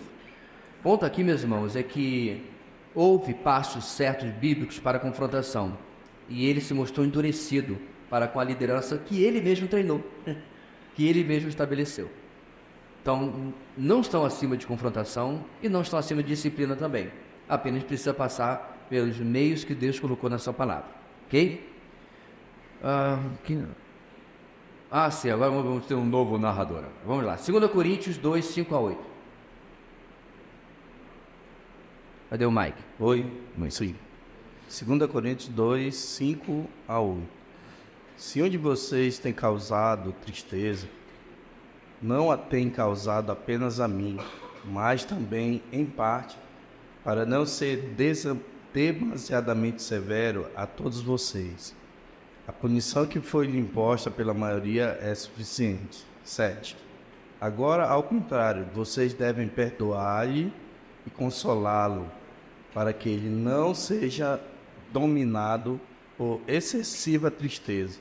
8. Portanto, eu lhe recomendo que reafirmem o amor que tem por ele. Esse é o texto que nós já lemos agora há pouco, mas para relembrar, meus irmãos, esse último princípio, o cuidado após o arrependimento. Então, dependendo do que aconteceu na vida desta pessoa, ou de qualquer pessoa, o cuidado depois requer que haja diferentes tratamentos para diferentes pessoas, certo? Então, se houve uma situação grave que envolveu pessoas, que magoou muita gente, há um processo a ser seguido para que todos os relacionamentos sejam restaurados e, como eu falei anteriormente, o que levou até essa situação seja consertado, certo? Mas o que não pode acontecer, irmãos, por que aquele ponto está ali? Porque normalmente, os mais antigos na fé sabem do que eu estou falando, o que aconteceu na igreja batista? Eu vou falar da gente, né? Então fulano foi excluído, tá? Ele pecou. Arrependido ou não, ele era excluído. Ponto. Pecou, exclusão. Era automático. Aí passava 1, 2, 3, 4 meses. Quando as pessoas achavam que já estava bom, essa pessoa era reintegrada na membresia. O que foi feito em relação a ajudá-la? Absolutamente nada. Eu vi isso com esses olhos que a terra há de comer várias vezes na igreja onde cresci. Eis a minha surpresa quando eu cheguei na aula de 1 Coríntios. Lembra que eu comentei semana passada? E o professor perguntou, quem deve ser excluído da igreja? E todo mundo errou. Porque a gente foi treinado de uma maneira antibíblica. Uma maneira que inventaram nas igrejas locais e começou-se a praticar e ninguém pergunta. Essa é a razão, meus irmãos, porque é necessário um estudo desse. Para a gente saber o que a Bíblia fala e fazer o que a Bíblia fala. Certo? E aí, obviamente, o objetivo de restauração não acontece. Porque se há apenas uma exclusão pro forma, né? Para dar uma satisfação, para inglês ver, e depois há uma reintegração sem que nada foi feito para aquela pessoa, obviamente não houve realmente restauração, ok? Este é o fim do assunto de disciplina. Temos mais uma última pergunta antes de seguir em frente? Ou está todo mundo bem disciplinado? Ok? Certo. Vou pedir aos meus ajudantes, pode distribuir a prova que a gente vai... Estou brincando. Bem, nós vamos ver agora, irmãos, alguns assuntos mais aleatórios a respeito de igreja. Tá? Vamos dar uma curva completa. E agora vamos ver uma breve história da separação organizacional da igreja. Certo? Então vamos lá. Lá no ano 0, no começo, nós estávamos em unidade que durou aproximadamente 1000 anos. Pode clicar aí, vamos, a gente vai ficar adivinhando. Ano 0, temos essa unidade que durou aproximadamente 1000 anos. Está um pouquinho escuro ali, mas dá para enxergar, né? Por quê, meus irmãos? A igreja era mais ou menos homogênea. Apesar de que começava-se os traços de... Um dia seria conhecido como igreja romana, né? Igreja católica romana, mas havia uma unidade. A igreja discutia as coisas junto, ela reunia-se, ela se opunha às heresias de maneira bem compacta. Isso dura aproximadamente 1000 anos, apesar que já havia grupos que se distanciavam, porque já enxergavam algumas características de desvio, certo? É com aquela pessoa, meus irmãos, que vê o problema lá na frente, e esses grupos já começavam a se afastar desse grupo maior. Mas já, meus irmãos, no final, passando para o segundo milênio, 1054, surge o primeiro grande cisma da igreja, a primeira grande separação entre a igreja católica e a igreja ortodoxa. Se você for ali, meus irmãos, países como do leste europeu, né, até a Rússia, a maior parte das igrejas lá são ortodoxas. Elas são menos tradicionalistas e fundamentadas em opinião de homens como a igreja católica? Sim. Não tem imagens, eles costumam ter pinturas, né, de referências de passagens bíblicas, não tem papa, chama-se patriarca, mas você já vê que há algumas invenções, porque não tem patriarca na Bíblia, não tem patriarca no Novo Testamento. Apesar da separação, ela já começa a ter alguns desvios, começa a se aplicar doutrinas de homens, coisas inventadas pela igreja que não estão ali. Mas isso é o primeiro grande cisma, certo? Então, a igreja católica gosta de se arvorar como a única igreja verdadeira. Mas se você parar para pensar, já faz 1000 anos que ela não é a única igreja que existe, pelo menos não em grande expressão no mundo. Porque quando houve esse cisma, meus irmãos, houve um enorme agrupamento antes identificado com Roma, que agora se afastou. E tem uma nova administração, uma nova centralidade, e mais nada tinha a ver com o Papa. Então não é como se saísse assim, 2, 3 igrejinhas, 2, 3 paróquias. Né? Foram países inteiros, né, que se separaram de Roma. E aí vem nós, 1517, a Reforma Protestante. Esse é considerado, claro, o segundo grande cisma da igreja. Bem, falar de reforma na nossa igreja é quase chover no molhado, mas por que ela acontece? Ela acontece porque um grande percentual da igreja, 100 anos antes já e até mais, não concordava com os desvios teológicos e doutrinários que a igreja estava se encaminhando. 1412, se eu não me engano, 19, não lembro agora, John Huss, lembra dele? Protesta contra essas coisas. Ele já era um pré-protestante. Ele já reclama dos desvios da igreja de Roma. O que ele ganha com isso? Alguém lembra? Hein? Ele é morto. Como? Fogueira. Inclusive, não se sabe se é verdadeira, mas criou-se uma frase, uma tradição na história de John Huss, que antes de morrer eles dizem: hoje vocês podem assar o ganso. Huss, o nome dele, significa ganso. Hoje vocês podem assar o ganso, mas em 100 anos Deus levantará um cisne que vocês não poderão calar. Quase 100 anos depois, Martinho Lutero prega as 95 teses na porta da Catedral de Wittenberg. Então, se a frase foi falada ou não, se foi uma profecia ou não, não sei. Mas realmente, aquilo começa um estopim. Isso se espalha, meus irmãos, como um fogo. E é importante nós salientarmos que a reforma não pode ser compreendida apenas no que acontece em 1517. Aliás, uma das melhores frases da reforma é a frase que diz: igreja reformada, sempre reformando. Por quê? Toda vez que a igreja perceber que ela está fora da palavra, ela deve se reformar. É por isso, meus irmãos, que nós somos considerados, ou nos consideramos reformados, apesar de não concordar com um monte de coisas que os primeiros reformadores defendiam, como, por exemplo, o batismo infantil.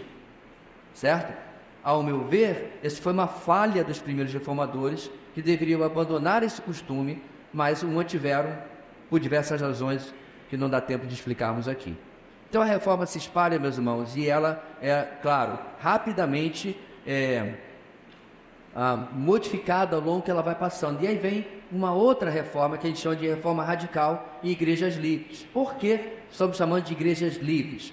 Porque na reforma protestante, principalmente surgiram igrejas que eram ligadas aos países, aos estados onde elas estavam. Aí surgiu a igreja reformada holandesa, aí surgiu a igreja reformada alemã, ou como é chamado lá, apenas igreja evangélica, certo? E por nós, igreja luterana.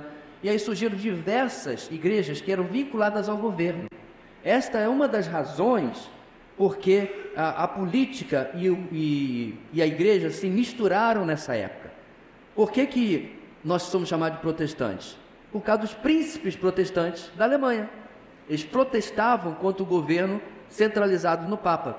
E aí, aproveitando o momento histórico, eles se uniram à reforma de Lutero e passaram a aceitar as doutrinas que estavam sendo defendidas ali. Então, há todo, meus irmãos, um contexto difícil de se compreender e difícil até de se analisar nas minúcias, mas Deus estava usando tudo isso para que houvesse uma mudança no mundo, da qual, por exemplo, nós não estaríamos aqui se não tivesse acontecido.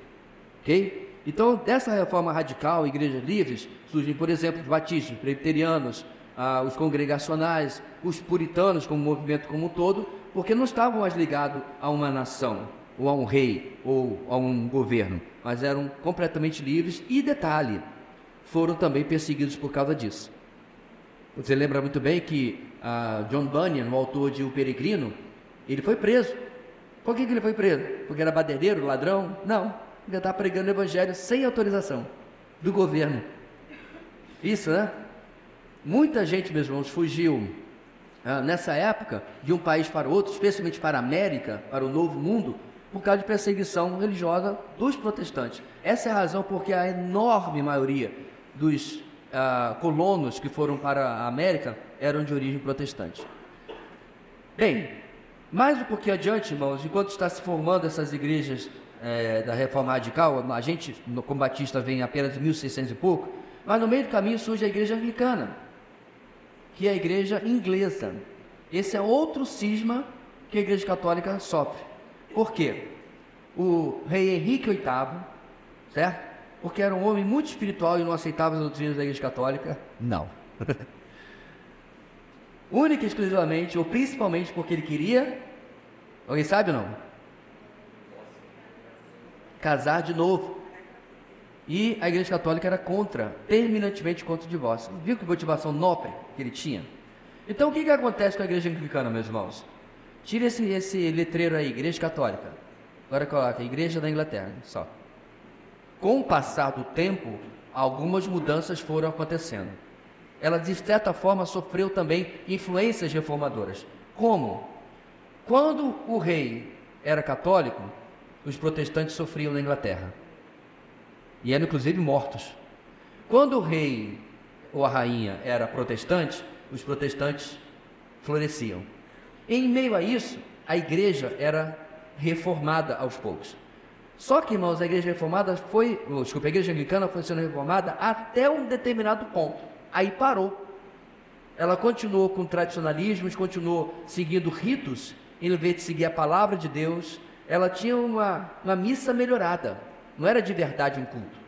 E aí dentro desse grupo, dentro dessa igreja, surge os separatistas, ou os inconformistas. E desse grupo é que vem nós, os batistas. Pastor, mas o pessoal lá da outra igreja falou que a gente veio lá da Holanda. Deixa eu falar. Irmãos, isso é uma discussão que não vai levar a lugar nenhum. Os batistas, sim, o proto-batista, se você quiser falar, eles fugiram para o continente e se abrigaram em meio a cristãos menonitas e anabatistas, que não tem nada a ver com a gente, na Holanda. Grande parte desses que foram para lá ficaram e nunca mais voltaram para a Inglaterra. E alguns que retornaram, continuaram o trabalho, mas o trabalho batista já continuava. Nós vemos, irmãos, como os congregacionais, como os presbiterianos, esses inconformistas, inclusive puritanos, que saíram da igreja da Inglaterra, foram perseguidos por causa disso. Porque você não podia simplesmente abandonar a igreja e criar a sua própria, como se faz hoje em dia, né? E aí surge toda uma história que já vai se completar, já completou, 400 anos da Igreja Batista, ok? Isso é, como diz ali o nosso título, uma breve história. E se os irmãos quiserem um curso completo sobre história da igreja, a gente tem para sugerir, para oferecer online, com muito mais detalhes, muita coisa edificante aconteceu nessa época. Outro assunto, meus irmãos, avulso, aleatório, que a gente vai tratar hoje, é prováveis motivos para as divisões na igreja. Vamos lá. Razões válidas e razões inválidas. Razões válidas, as razões doutrinárias. Quando uma igreja abandona a sã doutrina, essa é uma razão válida para uma divisão na igreja. Quando a igreja começa a ensinar heresias, erros doutrinários e assim por diante. Vamos lá. 1 Coríntios 5, 11, 13. Mas agora eu estou lhe escrevendo que não devem associar-se com qualquer que, dizendo-se irmão, seja imoral, avarento, idólatra, caluniador, alcoólatra ou ladrão. Com tais pessoas vocês nem devem comer, pois como haveria eu de julgar os de fora da igreja? Não devem vocês julgar os que são de dentro? Deus julgará os de fora. Expulsem esse perverso do meio de vocês. Então, de novo, voltamos àquele texto da disciplina. E se a igreja de Corinto não acatasse o que Paulo falou? Aliás, Adson, lembra do que você perguntou? Já vendo? Com tais pessoas você não deve nem comer. Porque comer na cultura daquela época era o ápice da comunhão. É de estar junto e compartilhar a vida na vida, né? Então, se a igreja não tivesse atentado o que Paulo falou, alguns irmãos ali dentro que queriam fazer o certo, tinham uma razão plausível para sair dessa igreja. E iam começar a segunda igreja batista de Corinto. ou alguma coisa assim. Parece, meus irmãos, triste você ver uma igreja passar por isso, mas é melhor do que outras razões pelas quais eu já vi divisão na igreja, com razões completamente válidas. Então, se uma igreja insiste no erro e não quer sair disso, a pessoa tem condição e razão, né? Argumento, lógica para poder sair dessa igreja. Só um minutinho. 2 Tessalonicenses 3, 14, 15. Se alguém desobedecer ao que dizemos nesta carta, marquem-no e não se associem com ele, para que se sinta envergonhado. Contudo, não o considerem como inimigo, mas chamem a atenção dele como irmão. Ok. Então, resumindo, meus irmãos, a questão doutrinária precisa ser levada muito a sério. E perceba que nós estamos falando de doutrina, não apenas do que cremos de maneira cerebral, mas como vivemos também, que é o ponto aí. Diga, Vitor. Pastor, até que ponto o liberalismo teológico tem influenciado na disciplina, na igreja e na doutrina nos tempos atuais? Demais, porque o liberalismo teológico ele vai simplesmente amenizar tudo aquilo que a Bíblia fala, diminuir a divindade de Cristo, a inerrância das Escrituras, a suficiência das Escrituras e assim por diante. E à medida que você vai fazendo isso, meus irmãos, por exemplo, aquilo que a neo-ortodoxia, que é um tipo de liberalismo, disse que a Bíblia não é a palavra de Deus, ela contém a palavra de Deus. Pronto. Aí fica a bel prazer você decidir o que é Bíblia e o que não é. E se alguém decidir que essa parte mais dura não é Bíblia, lá se vai a disciplina pelo ralo. Porque você simplesmente vai dizer, não, isso é uma coisa daquela época, isso não é para hoje, e esse tipo de argumento. Então, o liberalismo, meus irmãos, ele é um câncer e deve ser combatido a todo custo. Então, hoje, muitas igrejas falam uma coisa, mas vivem outra. Falam que a Bíblia é inerrante, falam que a Bíblia é suficiente, mas na prática eles vivem o liberalismo. Eles fazem outra coisa. Pastorado feminino, por exemplo, que a gente abordou já alguns domingos atrás. Você não consegue sustentar na Bíblia. Você tem que relativizar o texto para poder defender isso. É um tipo de liberalismo. Irmãos se dobraram ao movimento da modernidade e do feminismo e estão adulterando o significado do texto para poder acomodar aquilo que eles querem. Certo? Então, dano é terrível, a disciplina também. Bem, razões de consciência. O que é razões de consciência? Vamos lá, 2 Coríntios 6,14. Não se ponham em julgo desigual com descrentes, pois o que tem em comum a justiça e a maldade? Ou que comunhão pode ter a luz com as trevas? Atos 5, 27 a 29. Tendo levado os apóstolos, apresentaram-nos ao sinédrio para serem interrogados pelo sumo sacerdote, que lhes disse: demos ordens expressas a vocês para que não ensinassem nesse nome. Todavia, vocês encheram Jerusalém com sua doutrina e nos querem tornar culpados do sangue deste homem. Pedro e os outros apóstolos responderam: é preciso obedecer antes a Deus do que aos homens. Muitas vezes, meus irmãos, nós vamos discordar entre nós sobre como proceder em coisas que a Bíblia não é taxativa, certo? Ela não determina isso. Então vamos lá. Alguns domingos atrás eu mencionei o que a Bíblia fala sobre bebida alcoólica, ok? Vamos supor que você discordou completamente. Para você, álcool literalmente é pecado, certo? Mesmo que eu lhe peça um texto bíblico que você possa dizer de onde você tirou isso, você não tem esse texto bíblico, mas eu tenho certeza, pastor. Bebeu qualquer coisa, passou álcool gel na mão, é pecado. E eu não consigo aceitar isso. Então, chega-se uma situação, obviamente, irmãos, eu estou falando aqui de uma forma bem caricata, mas chega uma situação que a pessoa não tem mais como ter comunhão, ou está na comunhão daquela igreja local. Esse é um problema de consciência. Não é claro para as pessoas que aquilo seja pecado, mas para você é uma coisa que você não consegue conviver, uma coisa que você não consegue aceitar. E às vezes, meus irmãos, isso vem geralmente de uma posição legalista sobre a vida. Tinha uma pessoa na nossa igreja que era escandalizada porque tinha irmão de bermuda. Faz muitos anos, graças a Deus. Mas tem gente que é assim.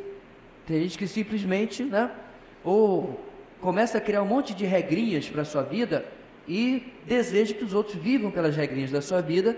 E aí, quando está numa igreja que não segue daquela maneira, por questão de consciência, ele não pode concordar com aquilo.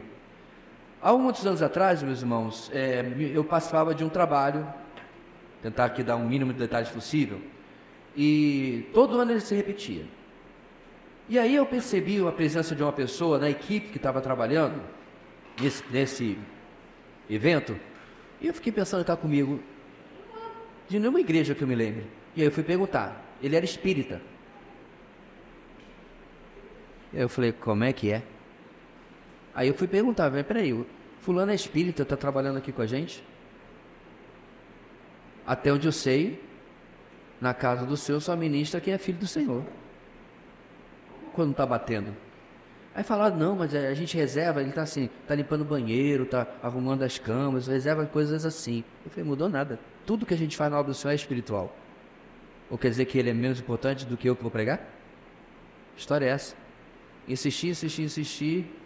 Obedeci enquanto eu tinha que obedecer, e as circunstâncias eu não preciso falar, mas quando eu não precisava mais obedecer, porque eu não estava mais debaixo da liderança daquele pessoal lá, vieram me convidar novamente, eu falei assim, eu vou, se vocês retirarem todos os incrédulos.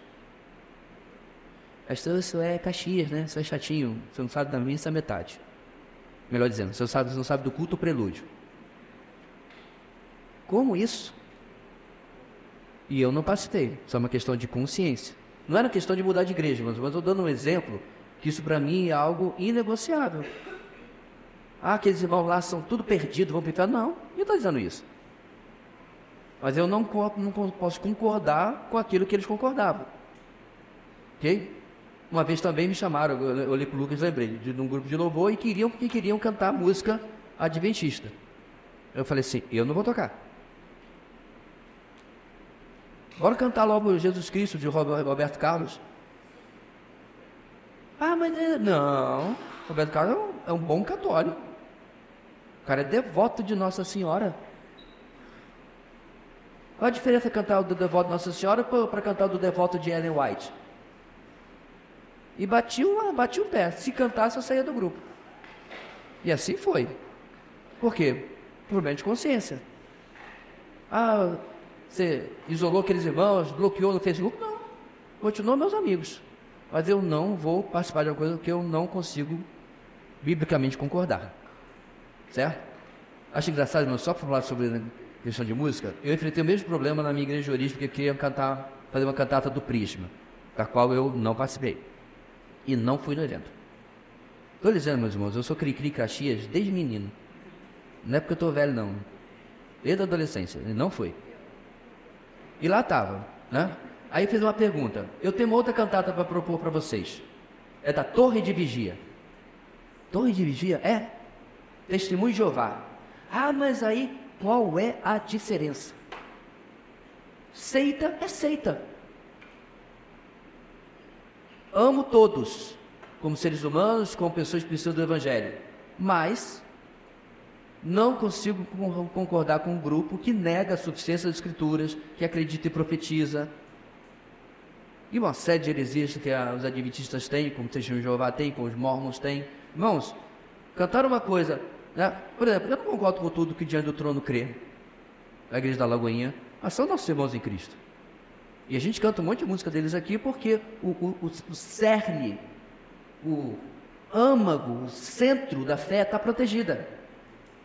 Suficiência das Escrituras, divindade de Cristo, salvação pela graça, mediante a fé, isso está protegido. Quando você sai daqui e começa a ver grupos que creem coisas diferentes disso, eu não tenho comunhão com eles. A gente tratou disso aqui, né, anteriormente. E por problema de consciência, questão de consciência, né, eu não participei desses eventos aí. E aí, considerações práticas. O que a pessoa deve fazer, meus irmãos? Muitas vezes me procuram nas redes sociais. Não, calma, volta lá, tá? Não mexa com isso. Muitas vezes me procuram nas redes sociais sobre questões de consciência e de doutrina que as pessoas não conseguem mais concordar nas suas igrejas de origem. A primeira coisa que eu falo para essas pessoas é: não crie sedição, não crie cisma, não crie separação. Não comece a fazer, né, a cabeça das pessoas e tal. Se alguém lhe procurar porque você postou uma coisa na rede social ou um vídeo que você colocou em algum lugar, aí é outra coisa. Mas não fique fazendo, né, aquela erosãozinha na sua igreja local. Procure o seu pastor, procure a sua liderança, eu instruindo as pessoas, e diga: pastor, eu vejo que o senhor falou não está de acordo com a palavra de Deus. Ah, irmão, raramente isso vai dar em alguma coisa. O camarada está convicto no erro dele lá. Quase 80% dessas interações são de igrejas neopentecostais e pentecostais. A maioria é.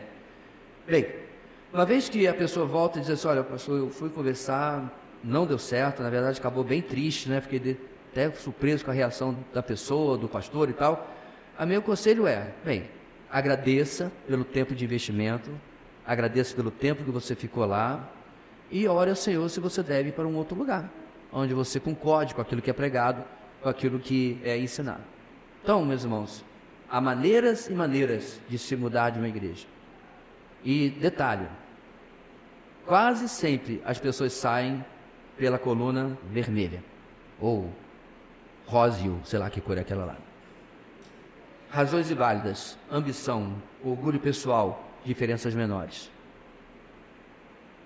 Eu não vou dar exemplos, porque você vai achar que eu estou dando indireta para caso A, B ou C, mas via de regra é porque eu faltei 5 domingos, eu estava operado da cutícula e ninguém nem ligou para mim. A pergunta que eu faço a essa pessoa é, para quantas pessoas você ligou quando elas estavam operadas da cutícula? Geralmente a resposta é nenhuma. Mas aparentemente, quando era com ela, vou procurar uma igreja porque essa igreja não ama. Razões que podem ser contornadas. Em um determinado caso, eu e os líderes da igreja perguntaram, meu irmão, qual é o problema? Qual é o problema? A pessoa foi para lá, foi para cá e não falou, simplesmente. Eu falei, eu não posso tratar uma coisa que eu não sei o que é. Mas eu perguntei, você percebeu o pecado na igreja que não é tratado? Está vendo? Está ali. Ó. Não. Você viu erros teológicos doutrinários? Você viu erro de comportamento, testemunho de irmãos ou da liderança? Nada que era plausível dele mudar-se da nossa igreja, ele tinha. Eram questões pessoais e a pessoa não quis resolver. Se essa pessoa, e eu já fiz isso, chegou em outra igreja e o pastor lá entrou em contato e falou assim, eu não sei o que aconteceu porque é um problema pessoal e ele não quer resolver. Aí o colega lá faz o que ele quiser com essa informação. Irmãos, eu não vou ficar enfeitando pavão. A pessoa saiu daqui por momentos ou por motivos inválidos, razões inválidas, e esta é a minha opinião, e eu vou falar. Saiu porque simplesmente não tratou o que deveria ser tratado. Né?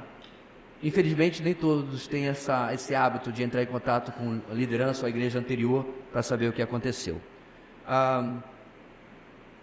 Essa parte da ambição tem muito a ver com o pessoal que sai para abrir sua própria igreja.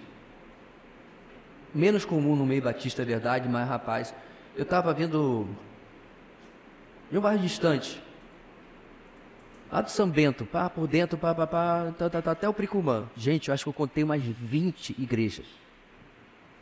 Igreja Apostólica do Chifre do Poder, do Fogo que sobe e desce, todo tipo de nome. Cadê o Cat? Está faltando. Igreja de 5, 6, 7 nomes. E detalhe, era essa portinha bem aqui, ó. Só isso aqui. 3, 4 metros de loja de frente e lá em cima, sede mundial. É uma megalomania, uma mania de grandeza incrível. E geralmente vem de divisões. Na medida que alguém naquela igreja não gostar do que o pastor falou, aí vai abrir lá na outra rua, outra portinha, comprar umas 20 cadeiras, né? Fazer o púlpito e vai começar a fazer as mesmas coisas. Não por realmente ter uma razão válida. É isso, irmão. Só algum comentário, alguma pergunta? Tiago. Em relação à época da pandemia, né? Teve um certo conflito com a lei dos homens e o entendimento de estar congregando. Nesse caso, se uma pessoa disse que na sua igreja não estavam obedecendo, né, a lei dos homens, realmente mantendo o lockdown, e ela sentisse que ela precisasse ir para outra igreja, porque ela acreditava que deveria manter congregando. Como é que seria esse conflito? Seria válido? É uma questão de consciência. Ela acha que, diferente do que a gente acabou de ler em Atos, né, que a lei dos homens vale mais do que a lei de Deus. É uma questão de consciência, a pessoa deve seguir.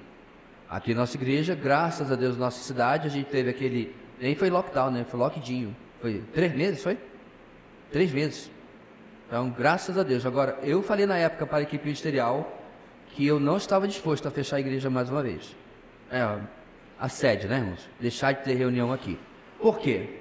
Porque o hipócrita dos líderes estavam tendo inauguração bem aqui, reunindo literalmente milhares de pessoas.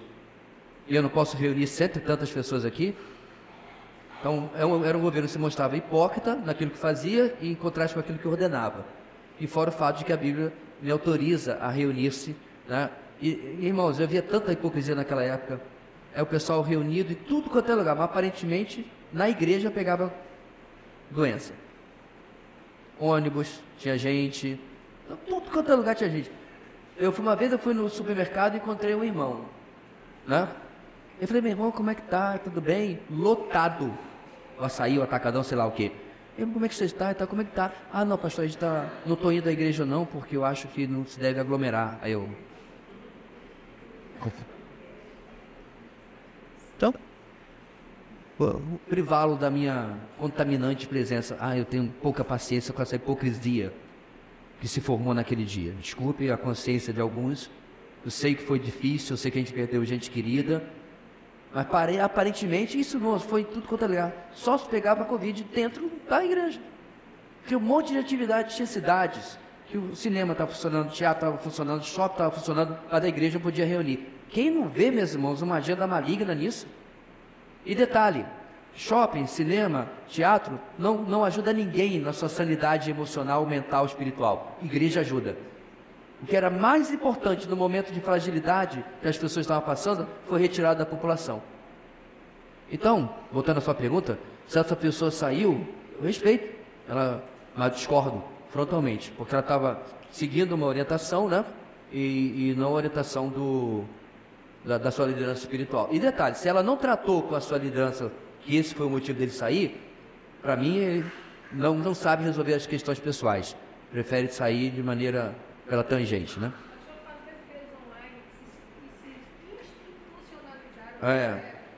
Marcelo está lembrando de como se padronizou nesse negócio de igreja online. Até hoje, tem igreja que só se reúne. Eu não estou brincando não, irmãos. Você acha que eu tiro isso da onde? Tem igreja que ainda está online. Nós estamos em 2024. Ficou confortável, né? Adoração por EAD. Aí manda, os irmãos, tem um pessoal que leva a ceia na casa das pessoas e tal. Essa mesma pessoa, no dia seguinte, está no ônibus lotado para ir trabalhar. Não existe, meus irmãos, igreja sem comunhão, sem contato, sem presença, sem troca. É óbvio que naquela época, a gente precisava ter determinadas precauções, mas a postura da liderança dessa igreja foi... respeitar a consciência das pessoas. Então nós tivemos pessoas que não vieram, acompanharam em casa durante alguns meses, pessoas que estavam em situações de maior risco, ok? Agora, se você vier, respeite a liberdade do outro. Até porque, meus irmãos, eu vou reafirmar o que eu afirmei toda aquela época. Inventaram um monte de coisa que não funcionava. Máscara de pano só serve para ladrão de banco. Não é para nada. Eu não estou falando porque eu estou falando. Pergunte aos profissionais de saúde, se você não está com uma N95, uma máscara realmente feita para isolar, você está simplesmente fingindo. É uma falsa percepção de segurança. Então, um monte de enfermeiro e profissional de saúde balançando a cabeça para mim. Porque, meus irmãos, eu não vou ficar falando as coisas em público, porque eu vi em WhatsApp. A gente ia atrás. Agora eu acabei de comprar uma máscara de carvão aditivado porque eu estou lixando móveis lá em casa, né? E já tá a poeira da queimada, aí tem a poeira da coisa. Eu estou parecendo Darth Vader com aquela... É isso que o pessoal tinha que usar naquela época, uma coisa realmente que funcionava. Aí tava todo mundo brigando por causa de pedaço de pano. E muitas vezes de Tectel. Tectel não, como é que é? TNT. Máscara de TNT. Isso protege o quê? Absolutamente nada. E aí o pessoal brigando por causa disso, discutindo por causa disso. Bem, o pior problema, meus irmãos, é porque as pessoas simplesmente não verbalizavam aquilo que pensavam dentro de uma igreja local. procure a liderança, procure, ó, eu penso assim, penso assado, e a gente vai, ou iria, né, discutir. Isso vale em outras coisas também, hoje em dia, né? O problema de consciência se resolve dialogando. O problema doutrinário é um pouco mais difícil de diálogo, porque se você vier aqui, pastor, eu vi um vídeo na internet e eu hoje tenho a compreensão mais iluminada, mais aberta sobre as Escrituras. Eu acho que ela se torna a palavra de Deus. Não é nada novo, isso é Calbart, tá? Se torna a palavra de Deus à medida que a gente vai lendo. Eu falei, prepara a fogueira. Vamos resolver isso rapidinho. Eu vou argumentar com esse irmão, mas se ele continuar espalhando esse falso ensino no meio, ele vai ser disciplinado. Isso é heresia. A Bíblia não precisa, meus irmãos, da minha percepção pessoal para se tornar a palavra de Deus. Ela é a palavra de Deus fechada em cima da estante. Ela é o que ela é, porque a fonte do poder e da autoridade, da identidade da palavra é o Senhor, e não o ser humano falho quando está lendo. Mas essas coisas acontecem, irmãos, e o pessoal vai tolerando, e é isso que causa divisões às vezes nas igrejas. Ok? Então, muito bem. Nosso último slide de hoje, irmãos, não vai ser hoje. Tá tarde, né? Semana que vem, permitindo o Senhor, a gente encerra a eclesiologia, ok? E a gente vai passar adiante para a matéria de demonologia ou angelologia junto, que é a doutrina dos anjos e demônios. Pastor, finalmente a gente vai saber o nome daquele demônio que está atrapalhando a nossa vida. Não, não vai. Isso é coisa de livrinho escrito por aí que quer inventar moda. Já sabe que tem um livro, meus irmãos, que tem a lista do nome dos demônios? Já pensou, galera? Está lá naquele texto bíblico, Inventares de Heresias 171. Não, a gente vai ater aquilo que a palavra de Deus fala, e só que a palavra de Deus fala. Ok? Vamos colocar de pé e orar, encerrando nosso tempo de hoje. Deus querido, muito obrigado pela Tua palavra e como ela nos orienta e direciona sobre aquilo que devemos fazer. Obrigado, Deus, pelas verdades que nos conduzem e dão estabilidade à nossa fé e à nossa caminhada cristã. Abençoa, Deus, o dia que temos pela frente e à noite possamos estar aqui e em nossa congregação para louvar e engrandecer o Teu nome. É o que oramos em nome de Jesus. Amém.